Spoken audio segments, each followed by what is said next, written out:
വിലക്കയറ്റം സാധാരണക്കാരന്റെ പോക്കറ്റ് പൊള്ളിച്ചുവെന്ന് രാഹുൽ ഗാന്ധി. വിലക്കയറ്റത്തെക്കുറിച്ച് നേരിട്ടറിയാൻ മാർക്കറ്റിലെത്തിയ ശേഷമായിരുന്നു രാഹുൽ ഗാന്ധിയുടെ പ്രതികരണം. ഡൽഹി ഗിരിനഗറിലെ ചന്തയിലെത്തി കച്ചവടക്കാരോടും സാധനം വാങ്ങാനെത്തിയവരോടും സംസാരിച്ചതിനു ശേഷമായിരുന്നു രാഹുൽ ഗാന്ധിയുടെ പ്രതികരണം. ഒരു കാലത്ത് 40 രൂപയായിരുന്ന വെളുത്തുള്ളിക്ക് ഇന്ന് വില 400 രൂപ. വിലക്കയറ്റം സാധാരണക്കാരന്റെ പോക്കറ്റ് പൊള്ളിച്ചു.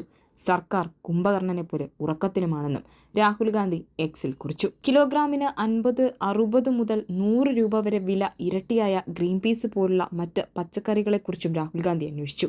നേരത്തെ 30 രൂപ വിലയുണ്ടായിരുന്ന ക്യാരറ്റിനും കോളിഫ്ലവറിനും ഇപ്പോൾ 50 മുതൽ 60 രൂപ വരെയാണ് വില.